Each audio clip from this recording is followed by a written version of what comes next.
I can't yell at someone online to stop climate change, but I can yell at someone online and maybe they quit a comic book I don't think they're writing very well, which I don't encourage people to do. But that's kind of like, I think that people lash out in the ways that feel like accessible to them.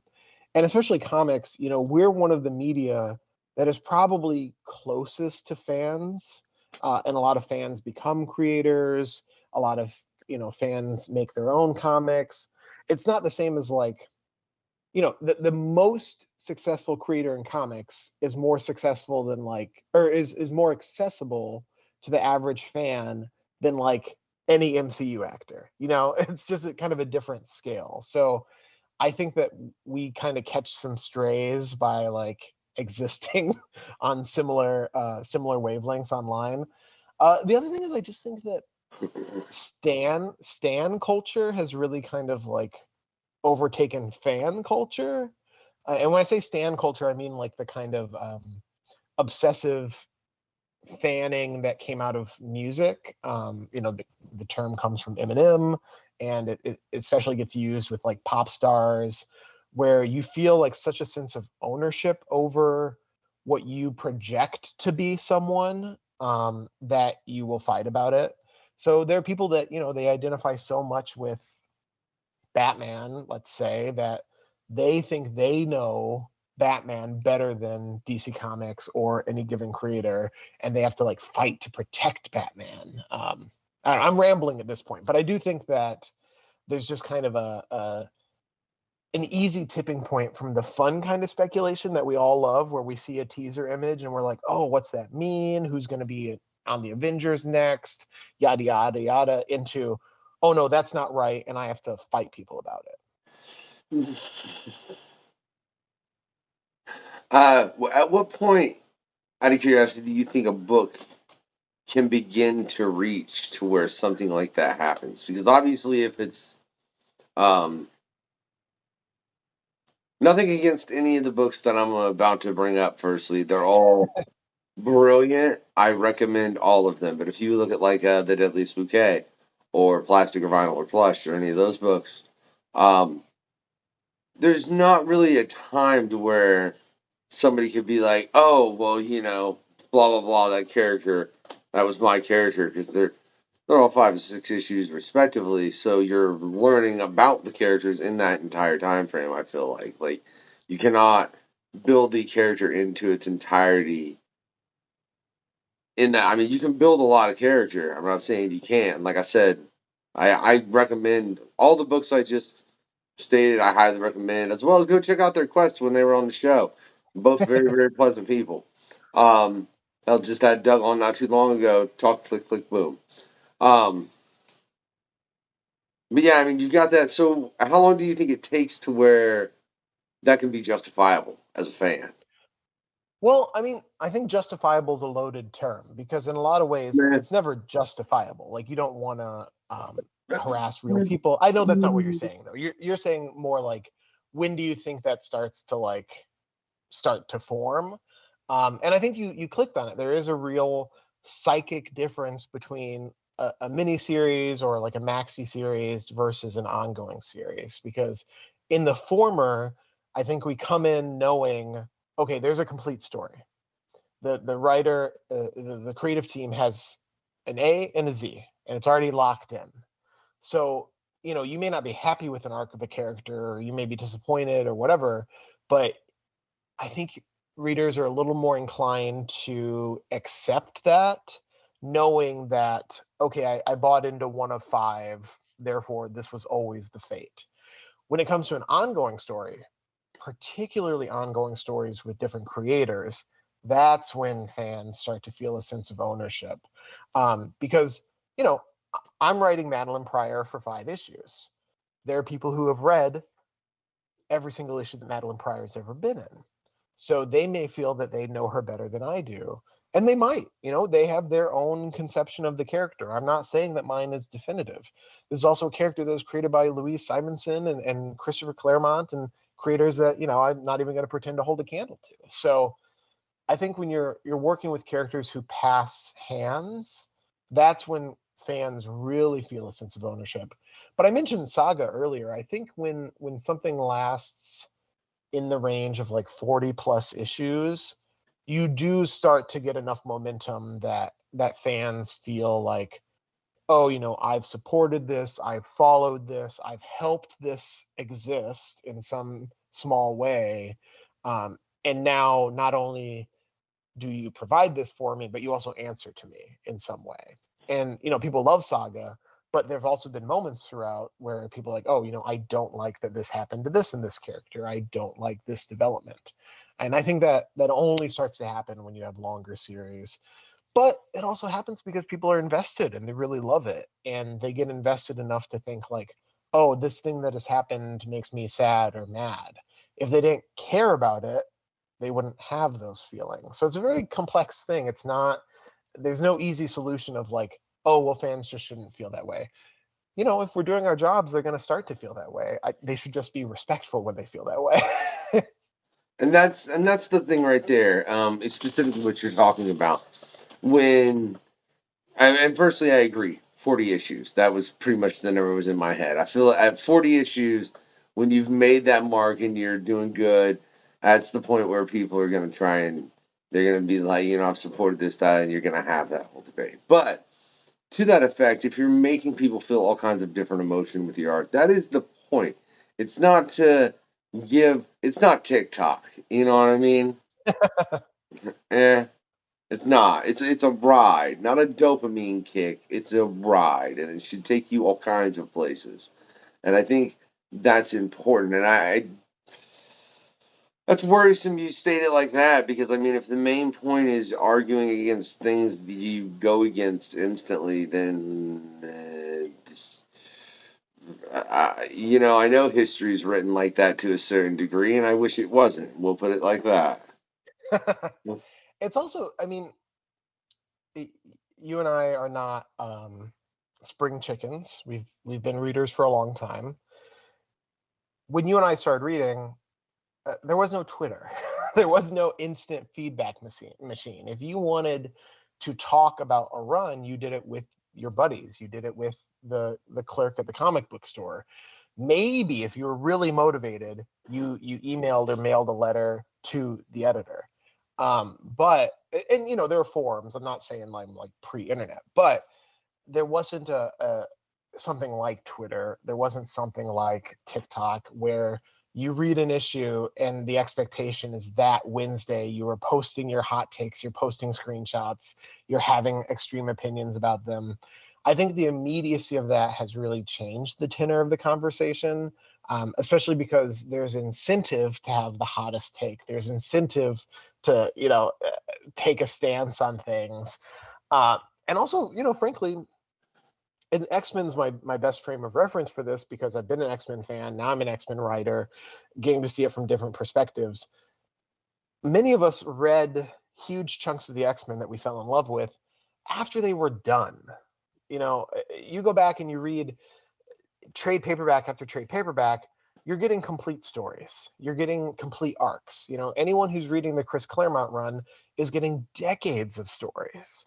And nowadays, a modern comic, if you're reading and reacting 20 pages at a time, of course your opinion's going to change. Of course your feeling on something's going to evolve, because we don't publish a first issue that says this is everything that's going to happen and this is how you should feel about it and this is the fate of every character. We it's an industry built on cliffhangers and open questions that make you come back the next month to spend another $3.99. So I think it's all shifted the conversation. I think it's made it more stressful in some ways, but also, we have a gazillion fun interactions. There are people who I don't actually know, but who I've met because I write X-Men comics, who I have very pleasant interactions with every week on Twitter, and who are perfectly respectful even when they don't care for something that's happened in the book. I think just having the context and perspective to remember these are ongoing stories. The 20-page chunk you read is not everything. And even if you don't like something in a couple years, man, it's going to get redone. It's going to get overhauled. There's going to be someone else who does it again. These are not permanent things. And at the end of the day, I am a real person and Alex Summers is not a real person. And I love Havoc. And guess what? He's gonna outlive me. Like, Alex Summers is still gonna be around when I'm not. So I think that's just something that people sometimes in the excitement lose sight of. All right, so let's see if I can remember all these questions, because I don't feel like I should give them all to you at once. But in context to several of the things you were saying, as far as, if people are reading the Claremont run or anything like that, now it is quick information. That is more the way. And whatever, man. Look, I remember Age of Apocalypse coming out issue for issue for issue. Okay, and I got that. People would have lost their mind if Twitter existed when Age of Apocalypse happened. Look, I bought all, I wish I still had it, to be real frank. I don't. I had everything except Universe X issue 1. That's the only issue I was missing from the entire original Age of Apocalypse run. And I love that run because I can't concentrate. You feel me? That's still one of my favorite lines in comics. Fucking, period. Just that's one of the greatest lines in comics ever. But but in that, so and then with streaming, everything's becoming instantaneous, and shows are starting to get released as a whole season. Do you think that affects how people are willing to take in comics because they do want the graphics? And do you think, firstly, bro, the Crow ain't a cop out. The Crow's phenomenal. What's wrong with the Crow? All right, why you gotta? The Crow is not got.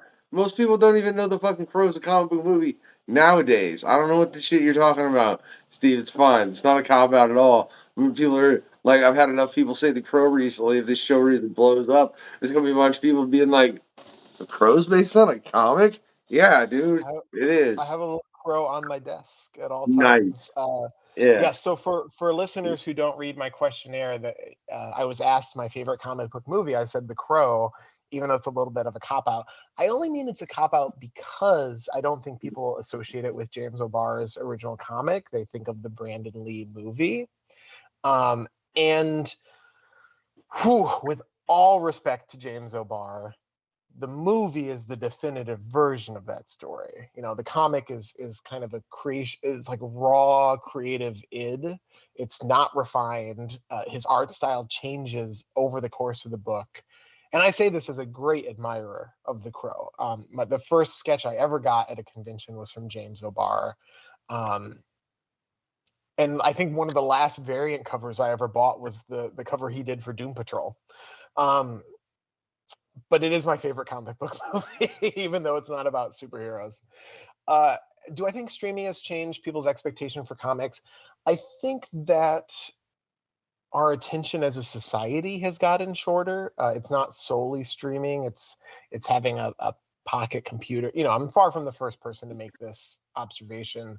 I do think what has affected it, maybe even more than the streaming model or TikTok, is that a lot of fans come in now via Wikipedia and TikTok information dumps and summaries of characters and summaries of runs. And I don't think, I'm trying to choose my words delicately, I don't think they always have the perspective that the summaries they're getting are influenced by individual fans who are making those summaries in the first place, if that makes sense. It's not like the people doing these summaries are without their own biases. So if you come in by, checking out Steve Fox's podcast about why Azazel's the most underrated X-Men character, maybe you walk away thinking Azazel's really awesome, and then you go out into the real world and you're like, oh man, no one else thinks the way I do. And there are all these comics that kind of making me question the summary I got. So I think that we just kind of live in an age of so much content, so many opinions, and so much accessibility that it can make it hard to slow down and form your own opinion on things, and to take what is truly, in a lot of ways, a glacial media. Dark X-Men is going to come out over 5 months. That's a long time. People don't have that kind of weight with a lot of other media, unless you're talking about the Avatar movies. It's we're not used to waiting for things in the same way, and comics is still on that system. So I think that it's just something we have to put up with and adapt to as best as we can. But also, frankly, it's crazy that comics come out as fast as they do. The artist on Dark X-Men, Jonas Scharf, is amazing, and the fact that he's done all 5 issues without a slip in quality uh, is wild. The fact that Martin Simmons has done almost all of Department of Truth in this fully painted style is wild. Like uh, it's so rare to stop and pause and think like we're getting 20 pages of considered fine art for $4 once a month, and then we complain when someone needs a fill in or like one face looks goofy. I'll tell you, one of the biggest things I think that has affected the comic book market, personally, if we're going to talk about that, is more a systemic problem of the fact that minimum wage should be like $20 federally, you know, and the only people taking any of the hit to raise all the wages for everybody else that they should be the CEOs that make entirely too much money.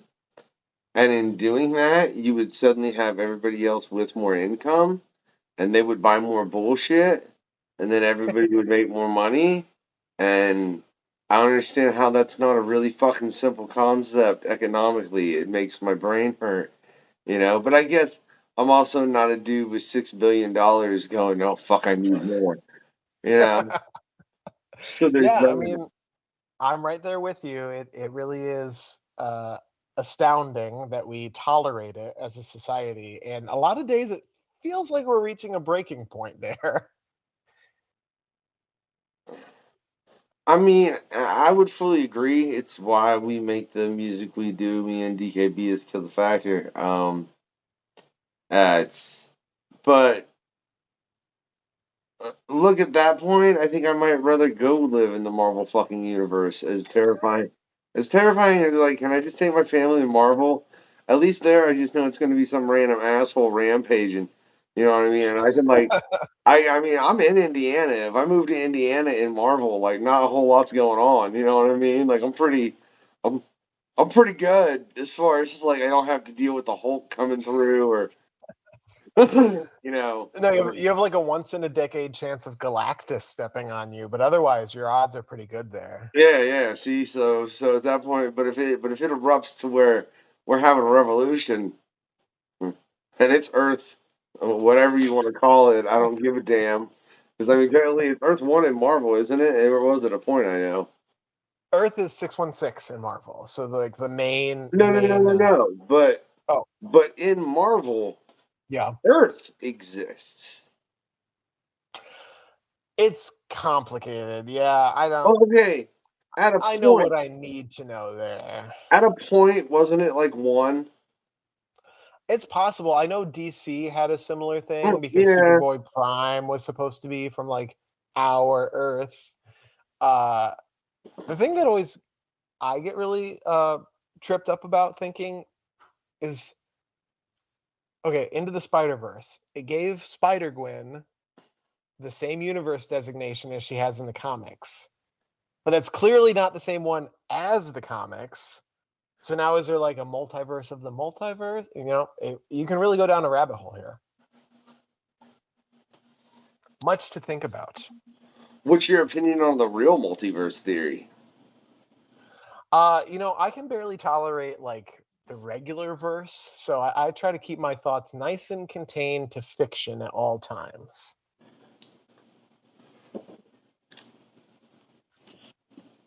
Have you heard of the Skinwalker Ranch?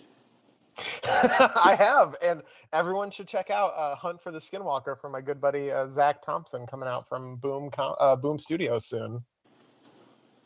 I didn't know I was giving you a segue to promo. That was pretty damn priceless and worked really well. I might have gotten the title wrong, but it's definitely Skinwalker, Zach Thompson, Boom Studios. You can Google the rest. Yeah, because I've actually seen, because it looks interesting. I think I added that to my pool because that's something that's always interested me as far as the Skinwalker Ranch because I don't know what you know about that particular location. Yeah, I have a lot of weird esoteric knowledge from working on stuff like Department of Truth, and James works on Blue Book. I my second contract involves something called Archives of the Unexplained, which is like spooky middle grade based on real stories. So if there's like weird conspiracy, esoterica, occultism, I probably at least know something about it. Well, yeah, I didn't think about that, especially with you being the editor on Department of Truth. God knows the things covered in that book are. I feel like that's kind of a ballsy book to write, too, to a certain degree. Yeah, I mean, James has taken on some really serious topics. The third issue involves school shootings and false flags and the idea of crisis actors. One of the late, I can't remember the exact issue now. I think 13 talks about anti-Semitism and conspiracy theory. So he's, we've run headlong into a couple of those topics and done our best to do it sensitively, but honestly, it's a very adult book. It's not a hand-holdy kind of book. So if there's something that's got a really dark side to it, it's probably just going to say it and not try to make you feel better about it. But yeah, no, we haven't shied away from the more controversial side of some of those conspiracies. What's your thoughts on the logic behind why the world exists as far as in the functionality of the Department of Truth? That's one thing that always interested me, or I was very interested in that story, is the fact that it's like, look, the world exists this way because we all fucking agree, all right, and that's it, all right? If we all start disagreeing, it's going to get real screwy, okay? So can we all just shut the fuck up and agree, right?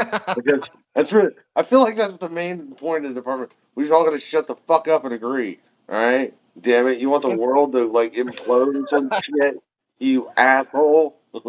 It's part of it, but honestly, we decided really early on, and in the first couple issues people did have questions, but we decided really early on we are never going to explain how it works or why it is this way. The concept is collective belief can influence reality, and that's all you need to know. It's the same thing. One of the books I'm working on now that hasn't been announced involves time travel. Here's the secret: time travel can't exist. I cannot truly make it make sense.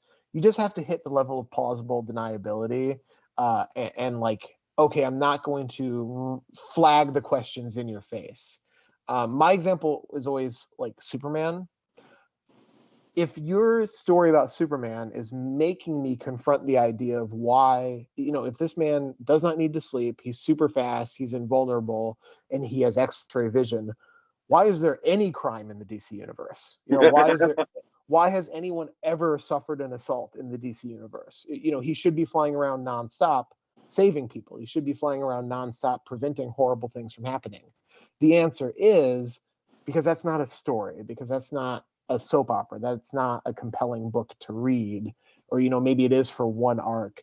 But when it comes to fiction, especially speculative fiction, you have to know which questions not to ask, because there's no real satisfying way to answer them. So Department of Truth, we knew from the jump, we're not going to try to give some quote, this quasi-scientific explanation for why this is the way it is. It is.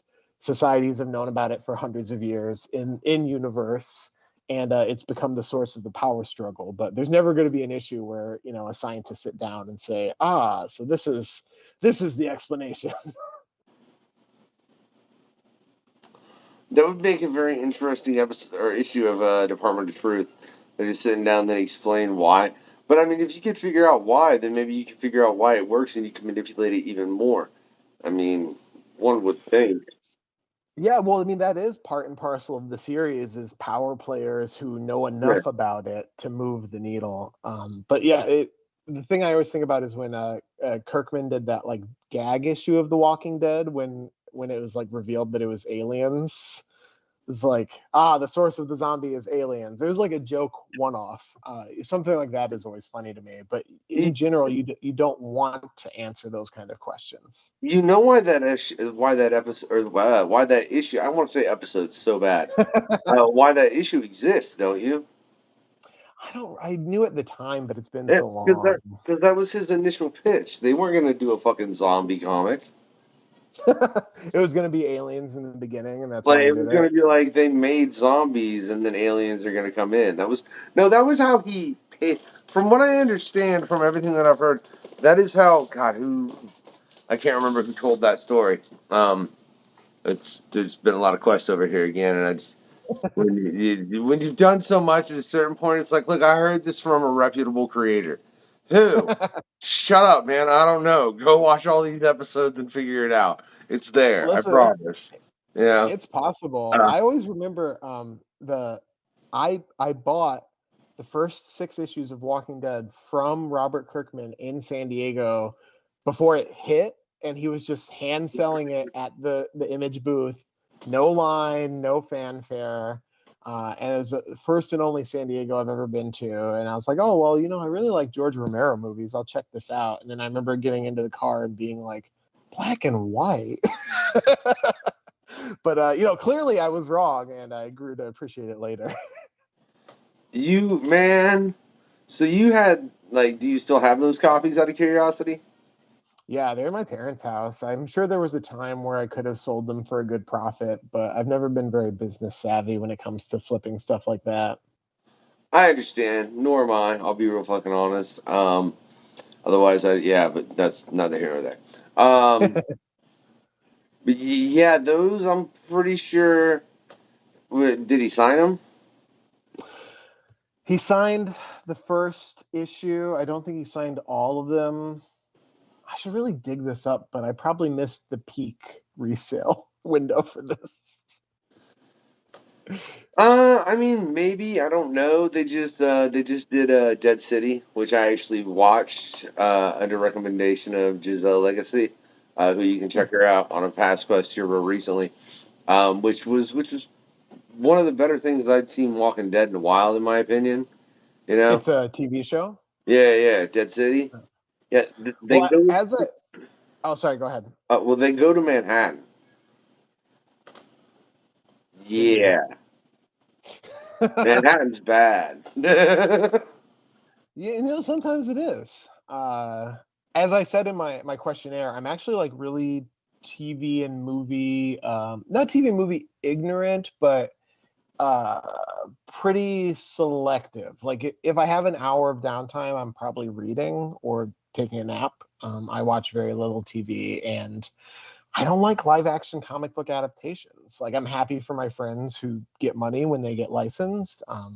If anyone listening to this wants to license one of my comic books, I would love for you to. But to me, the prime version of those stories are always going to be the comics.